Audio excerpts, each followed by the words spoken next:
Iniciamos a aula que apresenta a sexta etapa da metodologia de modelagem. O objetivo, então, é apresentar essa etapa. E que etapa é a sexta etapa? É o destaque de situações especiais na modelagem. Muito bem, nessa aula serão usados os diagramas aí apresentados, quer dizer, o diagrama de máquina de estados já apresentado algumas aulas atrás, e os outros quatro exatamente apresentados na aula focada nos diagramas para situações especiais, que são ali o diagrama de objetos, a estrutura composta, utilização e temporização. Bom, o que seria exatamente essa ideia de destaque de situações especiais? Eu estou dizendo ali no slide seguinte, são o tratamento de situações que fogem da linearidade das etapas anteriores. O que eu quero dizer com linearidade das etapas anteriores? Quer dizer, o que a gente viu até aqui, estamos na etapa 6, então o que nós vimos até a etapa 5 foi o quê? Basicamente a rotina de análise de projeto. Quer dizer, uma rotina de modelagem, ora focada no domínio do problema, ora focada no domínio da solução, que basicamente é seguido para qualquer software, quer dizer, uma modelagem que se aplica para praticamente todos os casos. Agora nós estamos fugindo um pouco dessa rotina, digamos assim, para tratar as situações especiais. Mas por que especiais? Porque nem sempre acontecem. Então, quando eu detecto aquela situação especial no sistema que estou desenvolvendo, ok, vou tratá-la, se não preciso. Então, voltando ali para o slide, eu digo, olha, situações que fogem da linearidade das etapas anteriores, por quê? Por não terem uma correspondência direta com o paradigma de orientação a objetos. Por exemplo, a gente vai falar de interface daqui a pouco. Interface não é alguma coisa tratada pelo paradigma de orientação a objetos. Ou, último ponto ali colocado, por serem destaques julgados importantes pelo desenvolvedor. Quer dizer, não é, digamos assim, alguma coisa, entre aspas, obrigatória sob o ponto de vista de uma metodologia de modelagem, mas quando eu estou desenvolvendo um software, eu acho importante destacar algum detalhe do seu projeto, porque eu julgo isso relevante. Então, essa é a ideia geral. Muito bem, quais são as situações especiais que nós vamos tratar nessa sexta etapa? Estão aí colocadas as 4 situações. Bom, essa aula primeiro ela vai ser dividida em 3 partes. Aqui nesta primeira parte, nós vamos tratar a primeira situação, modelagem da dinâmica de interfaces gráficas. Na parte 2 dessa aula, o destaque de arranjos estruturais, que usará o diagrama de estrutura composta.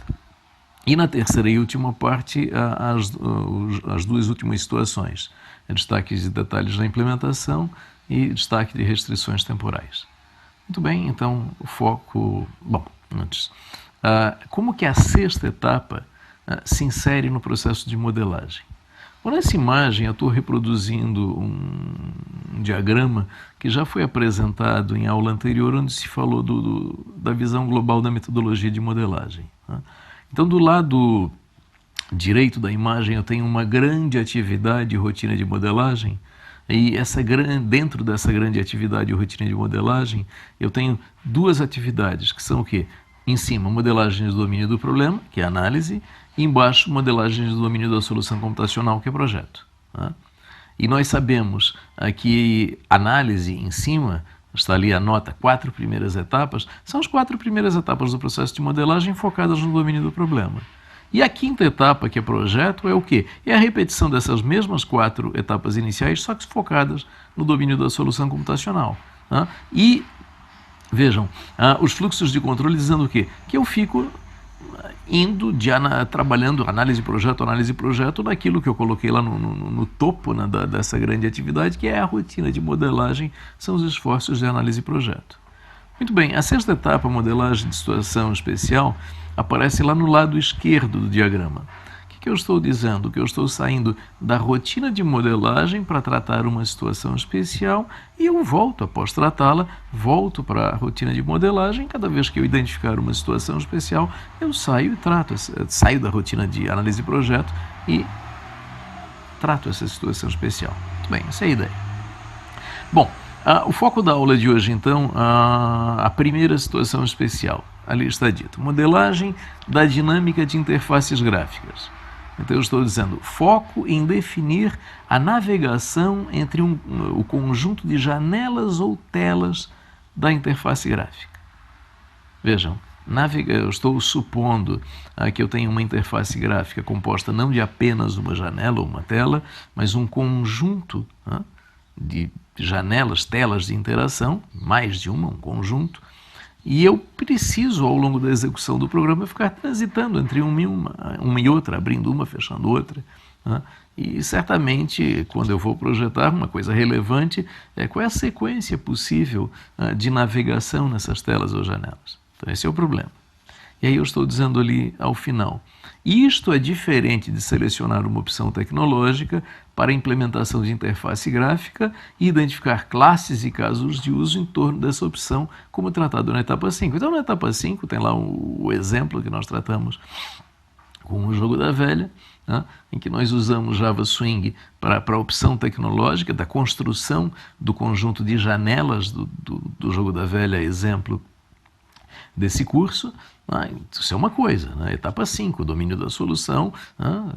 Olha, vamos usar Java Swing para tratar tecnologicamente a solução tecnológica para construir as janelas do jogo da velha. Só que agora o foco aqui não é esse. O foco aqui é o seguinte, eu tenho um conjunto de janelas no jogo da velha? Sim. Em que ordem eu navego para essas janelas? Ok? Então esse é o ponto. Muito bem, um comentário. Muito focado nisso que eu já acabei de falar.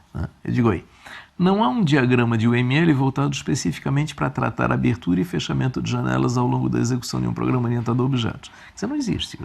Isso nem é do paradigma de orientação a objetos, também não é uma preocupação da UML. Bom, como é que a gente pode fazer isso?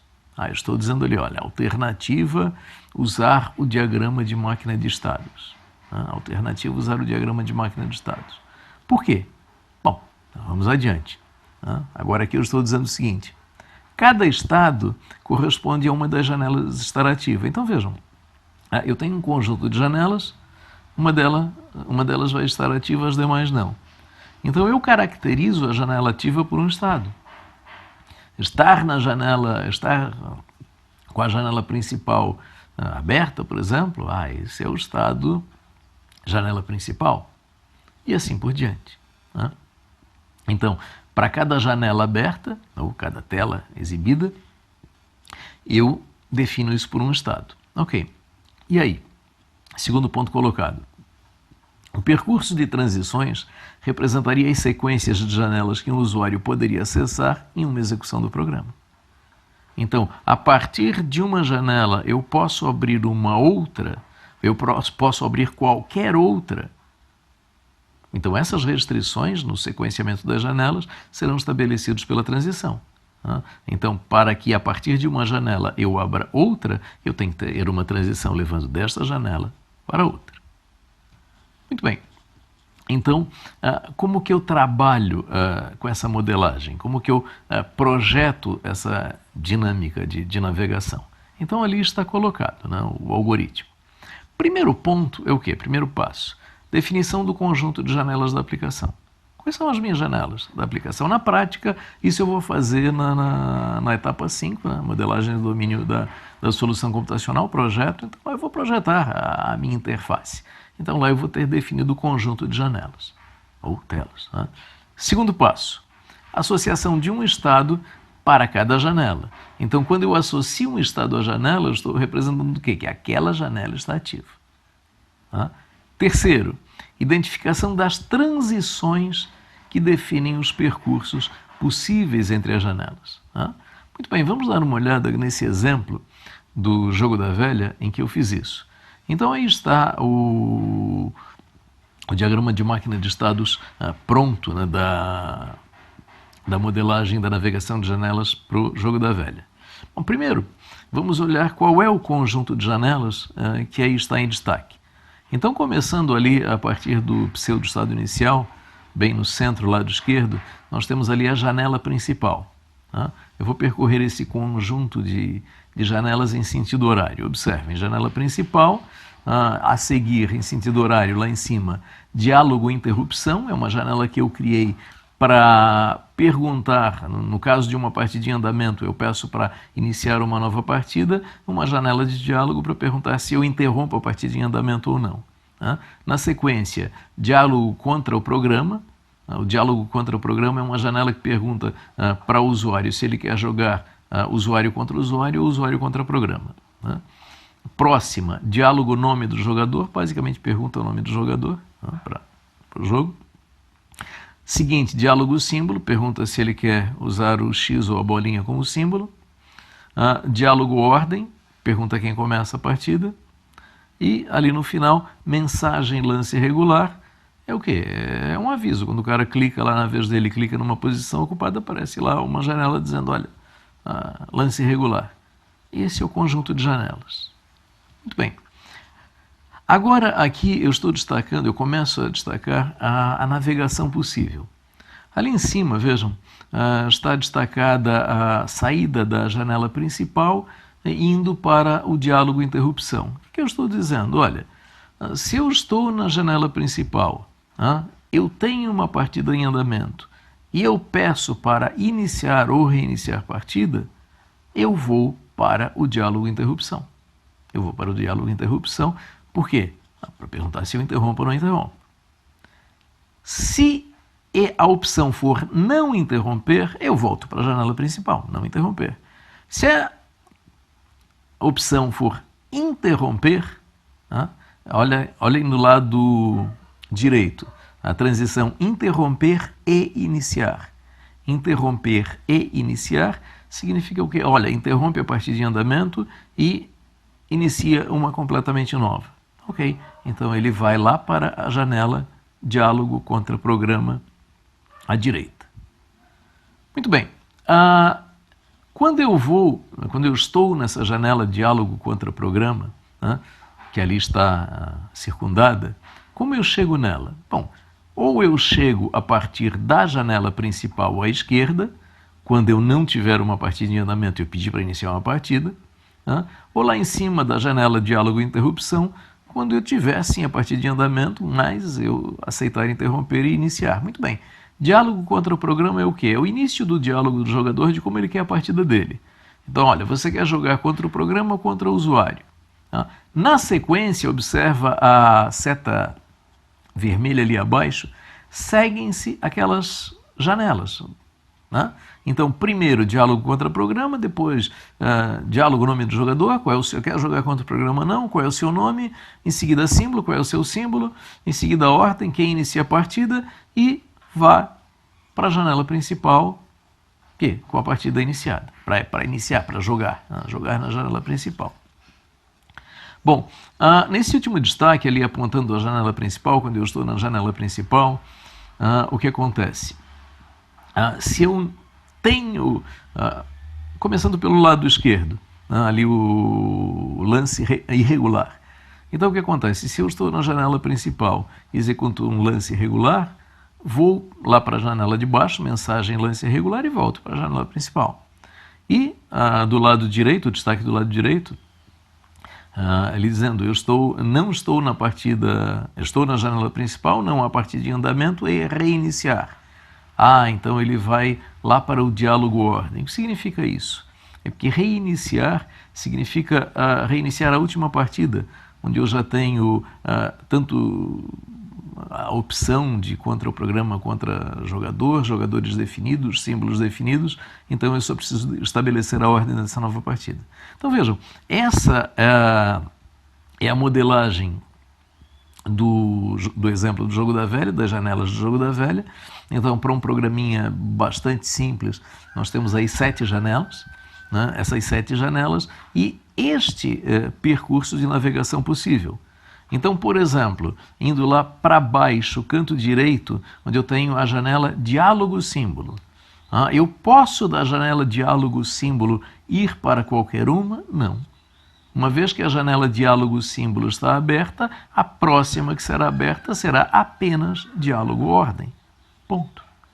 Então é a lógica do diagrama de máquina de estados, quando a gente pensa em transições. As transições que eu coloco falam dos percursos possíveis. As transições que eu não coloco, não há transição de todos os estados para todos os estados, significa, olha, daqui para lá não é possível. Ok? Muito bem. Então, com isso, nós temos essa modelagem de estados, que são as janelas, e transições, que são os percursos possíveis entre janelas.